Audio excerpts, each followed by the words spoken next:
ಬಾಂಗ್ಲಾದೇಶದ ಢಾಕಾದಲ್ಲಿ ಆರಂಭವಾದ Asian archery ಚಾಂಪಿಯನ್ಶಿಪ್ನಲ್ಲಿ ಜ್ಯೋತಿ ಸುರೇಖಾ ವೇನಂ ಅವರ ಮಿಂಚಿನಲ್ಲಿ ಭಾರತವು ಬೆಳಗಿತು. 3 ಚಿನ್ನ 2 ಬೆಳ್ಳಿ ಗೆದ್ದಿತು. ನೆರೆಯ ದೇಶವಾದ ಬಾಂಗ್ಲಾದೇಶದ ಢಾಕಾದಲ್ಲಿ ಏಷ್ಯನ್ ಬಿಲ್ವಿದ್ಯೆ ಚಾಂಪಿಯನ್ಶಿಪ್ ನಡೆಯುತ್ತಿದೆ. ಭಾರತದ ಫೇವರಿಟ್ ಸ್ಪರ್ಧಿಗಳು ಉತ್ತಮ ಆರಂಭವನ್ನು ಕಂಡರು.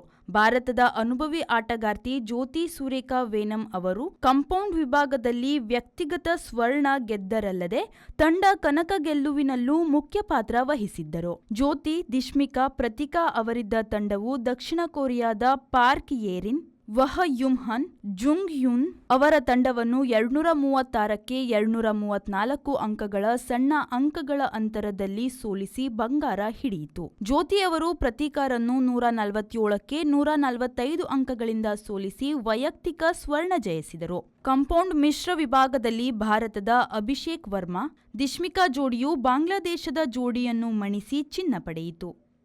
ಕಾಂಪೌಂಡ್ ತಂಡ ವಿಭಾಗದಲ್ಲಿ ಭಾರತ ತಂಡವು ಕಜಕಸ್ತಾನ್ ತಂಡಕ್ಕೆ ಸೋತು ಬೆಳ್ಳಿಗೆ ತೃಪ್ತವಾಯಿತು.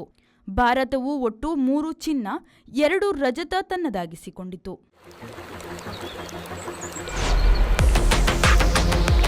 ಖುಷಿಯ ನಡುವೆ ಈ ಒತ್ತಡದ ಜೀವನ ದಣಿವು ಆಯಾಸದಿಂದ ಬಳಲುವಂತೆ ಮಾಡುತ್ತೆ.